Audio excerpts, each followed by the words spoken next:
Captain's Log Supplemental.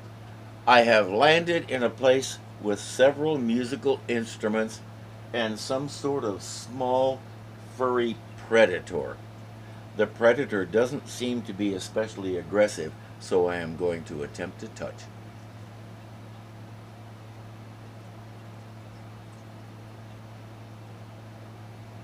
Okay, that worked.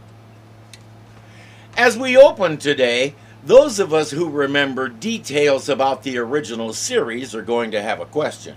Captain's log, stardate 5371.3. A huge cosmic cloud has been reported moving into the outer fringe of our galaxy.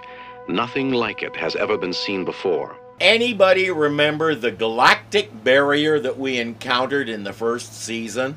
The Enterprise tried to break through it, and as a result, 2 people gained incredible abilities that caused loads of trouble. In the 5th movie, we learned that there's also one at the center of the galaxy where we now know a black hole should be. In a series of novels called Star Trek: The Q Continuum, we learned that Q put the barriers there. The one at the center of the galaxy was to keep that entity that claimed to be God but needed a starship in, and the one at the rim was to keep another malevolent being out. I can't say whether those books are canon or not. I have read them, and they explained a lot of things, but whether Kirk and Spock ever read them, I couldn't say. In any case, the barrier won't be mentioned today. This cloud just drifts right on in, which suggests that the barrier isn't actually a barrier, it's a one-way check valve, and the Enterprise has to figure out what this cloud is doing. Starfleet Command has sent the Enterprise to investigate, as we are the only vessel in the vicinity of the phenomenon. Our present position is in the Pallas 14 system, which contains Mantillis, the most remote inhabited planet in the entire Federation. That didn't take long. The Enterprise is the only ship in the region as usual. It makes sense. If you're exploring for new space stuff, you won't exactly find it where you already used to was or where everybody else already got to. You go where the other people ain't. Captain, we are now approaching sensor range of the cloud. Readings? It seems to be of irregular shape, some 800,000 kilometers across, and about half that in depth. It's immense. Twice the diameters of Saturn, Jupiter, and Neptune together. Put up our present position, Lieutenant Eriks. We finally get to learn his name. For reasons that vary depending on who's telling the story, Walter Koenig didn't make it into the cast. That meant we had to replace Chekhov. Rather than go with just another white guy, that's my analysis, nobody else's, so don't take it too seriously, they came up with Eriks, an alien with an appropriately alien-sounding voice. He's cool. I like him now that he gets to have one of those things, what do you call it? Oh yeah, a personality. This is very curious, Captain. It computes as a strange combination of matter and energy. Captain, look. Captain, Alondra has disappeared from navigation scan. The cloud could have come between us and the planet. No, Lieutenant. The cloud has engulfed Alondra. Captain, the planet seems to be breaking up. To put it bluntly, the cloud is eating the planet. Fortunately, it's uninhabited, but the next planet on this thing's menu isn't. Sir, the cloud is changing course. That's impossible. The course change is verified, sir. The cloud is now moving directly toward the inhabited planet. But if it continues on that course... Mantillis will die. Mr. Sulu, increase speed to warp 8. Push it to the limit. Yes, sir. Captain's log supplemental. At warp 8, we will intercept the cloud before it reaches the inhabited planet Mantillis. But we are uncertain what we can do to stop a matter-energy cloud which measures thousands of times more than our vessel. Then the question becomes, do they tell the people of Antilles about this, since the cloud is only a few minutes away and there's no way to evacuate them all? Or do they stay quiet to avoid a global panic? McCoy says, at least tell the governors so they can save a few. By worldwide consent, those few will be children. Everybody knows the Enterprise has to stop this thing, and nobody has any idea how. Reverse full power. Full reverse, sir. Still got us. The streamers are a combination of Koino energy, almost an ambiplasma, with an unusually powerful attraction force. In layman's terms, that means it likes you and wants to give you a hug. The pseudoscientific gibberish was always one of the best parts of Star Trek because it sounds believable. Spock already said this cloud included elements that we've never seen, which means it's from outside our galaxy, so why shouldn't it use Koino energy and ambiplasma? And you see what I mean, those sound like real things. They're just odd enough to tell us it's a future technology thing, but not so out there that they sound science fiction-y. It's a fine balance, and the show nailed it every time. Prepare to fire all phasers into cloud mass. Locked on. Phasers ready, sir. Fire. Firing. No effect, Captain. The cloud appeared to absorb the phaser energy, Captain.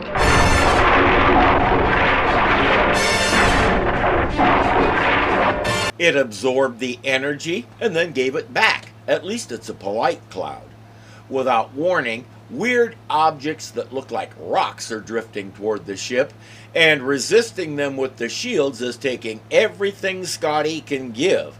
If they don't do something soon, the shields will drop. Spock reports that these things are made of some sort of antimatter, so we don't want the shields to drop.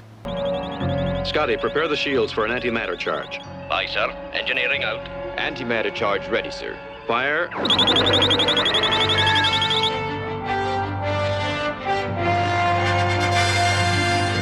I think you made them mad. Double the charge. Ready, sir. Fire. Now they're really mad. Dr. McCoy reports that they behave like digestive enzymes. Since it's so small, the Enterprise isn't much of a snack, but the cloud will take what it can get. Any conclusions? Only the beginning of a theory, Captain. It is possible this cloud in which we are entrapped is a living thing. The cloud is alive. It eats by engulfing its food and breaking it down into absorbable nutrients like some single-celled organisms on Earth. The next question. On Earth, single-cell organisms don't have what you'd call a brain, so there's no good way to communicate with one. How closely does this cloud resemble one of those? Mr. Sulu, use your scanners to assemble a diagram of the cloud's composition and feed it to the library computer. Specifically, see if you can find the back door. 3.5 hours, Jim. It's not enough. Even if I had the ships available to totally evacuate the planet. You have time to save some people, Bob. That won't be long enough either. But it'll have to do. How are you going to choose? There is no choice, Jim. We'll save the children. Do any of them know how to pilot a ship? At least a few adults will need to go in case something breaks or the toilet backs up. Sulu has finished mapping the cloud.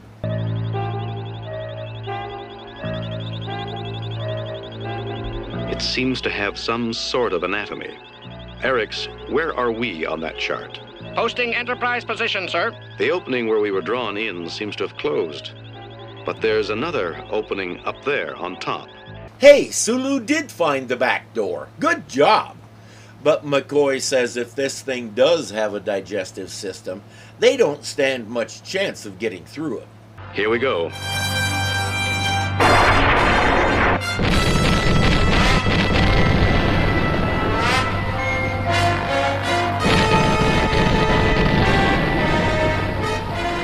I don't know what's going on with all the explosions.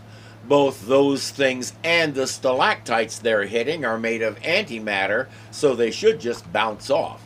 I know I'm probably missing something, but if anyone would like to tell me what it is, feel free. What are those things? I think we're in what corresponds to the small intestine.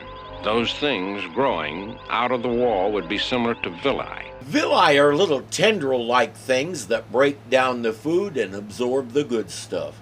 These happen to be made of antimatter, so look but don't touch.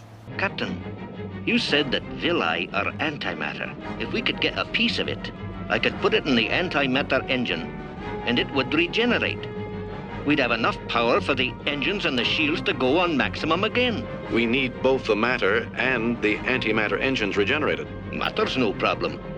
I've got a pile of old socks I've been meaning to get rid of. That'll do. We could beam aboard some of the planet chunks out there, and we can cut a piece of the antimatter villi with the tractor beam and transport it aboard like that. Bring it aboard.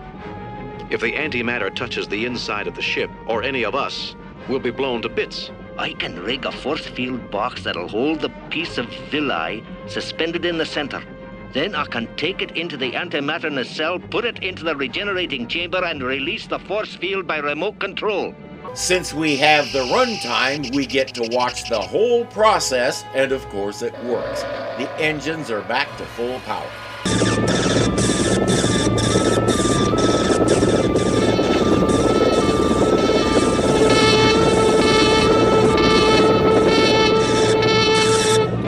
Scotty, you've just given the Enterprise and Mantillis a chance to live. I don't remember those engines in the original series, but call it an upgrade. Now the shields can handle whatever the cloud throws at them. This being does have a brain. Intelligent? Impossible to say at this moment, Captain. It has made only one action which might be interpreted as intelligent. It changed course from Alondra toward Mantillis. But that could have been an involuntary response to the sensing of food. Where is the brain located? That irregularly shaped object at the top of the core emanates considerable electrical activity. The whole thing looks like a brain to me, but if you're looking for the brain, he hangs out at Acme Labs. If we can reach it before the cloud gets to Mantillis, we might be able to save the planet. We'll use the photon torpedoes to destroy the brain. Captain, this is a living creature. Starfleet regulations... I know the regulations against the killing of intelligent life forms, Mr. Spock. But we don't know this life form is intelligent. And we do know the people on Mantillis are doomed if we don't stop it. If I have to be a judge, I decide in favor of saving Mantillis. Don't worry, it won't come to that. Captain, I have completed the analysis of the target area. Unfortunately, the brain is so vast, our entire offensive armament will not assure its destruction. And that's why it won't come to that. It won't work. However, the brain could be completely destroyed if we convert the entire ship to energy aimed at the brain's cortex and expend the energy in one mortal strike. That sounds like you're telling us to blow up the ship. I believe that is what I just said, Doctor. Spock is reasonably sure that'll work. The trouble is, they can only try it once. Spock, is there any way we could establish whether or not it is definitely intelligent? Perhaps a Vulcan mind touch? It would require physical contact, which is impossible, Captain. Captain, when someone talks about touching the clouds, they're being poetic, not scientific. But I may be able to reach out with my mind. If we focus our sensors onto the cloud's synaptic electrical impulses, the input could be routed to the ship's computer for analysis into thought. I can link in the universal translator and put it on the audio system from here. If he can use the sensor beams as a signal booster, he might be able to make contact. Listen to me. Listen to me. You are not alone here. There is someone else. Listen to me. What? You are not alone here. There is someone else. Listen to me. Listen to me. What? You? I am another being. Being? Where? I am inside you. Inside? Explain. Its intelligence seems fairly rudimentary, almost childlike. He has to take some time to explain what living beings are, what inside it means, what a spaceship is. It's a conversation that could make your head flip upside down and back again. Why, you think to me? Many of us live on the things you consume. Things I consume? Yes, many of us are on the thing near you. Now, do not consume it. Explain. The spherical thing ahead of you, the matter you intend to consume. Sense it closely. It can sense many things on the thing, and Spock says they're living beings just like you. But upon consideration, the cloud decides they're too small to be living creatures, so it's lunchtime. Listen to me. I'm going to come into your thoughts, and at the same time, you will come into mine. Necessary? Yes, very. Proceed.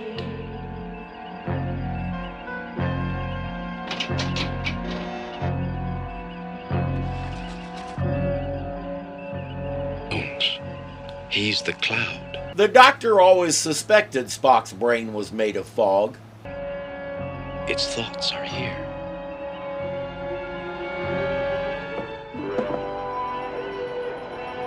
Don't move. Lieutenant, use the library computer. Put some views of the Earth onto that screen. Yes, sir. Spock McCloud studies the pictures for a while and then sits down. The cloud has stopped, sir. Comprehend. Not desire to consume other beings. Spock explains that this galaxy is full of beings like them, and if she stays, sooner or later she's going to eat the wrong planet. The best thing to do is go back where she came from. I don't know why he isn't at least a little bit curious about what that place looks like. Spock, you did it. The cloud is leaving. I believe so, Captain. There is a grid at the top of the brain core. It uses it to sense. We can escape the cloud through it. Mr. Sulu, let's get out of here through that grid. Yes, sir. You escape by poking its eye out. Well, you do what you gotta do. I do like being able to meet non-humanoid aliens now and then. The cloud reminds me of Zephram Cochrane's companion in the episode Metamorphosis, Season 2, Episode 9.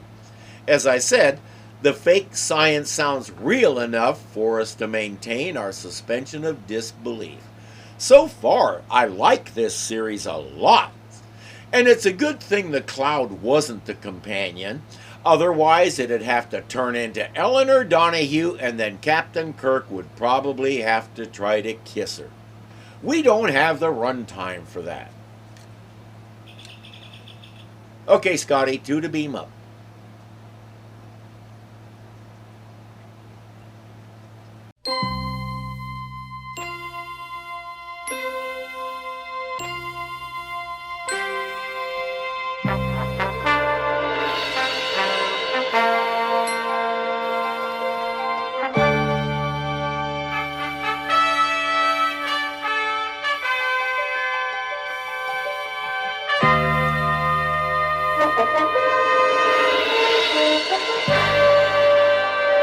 Anybody remember the galactic barrier?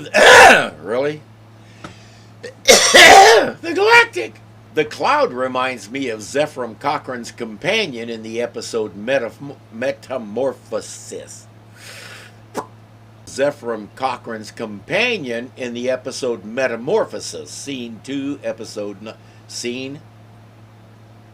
Really, David? Otherwise, he'd have to turn into Eleanor Donahue, and then Captain Kirk would... She'd have to... God. David, it's a good thing this is the last segment, because you're a mess.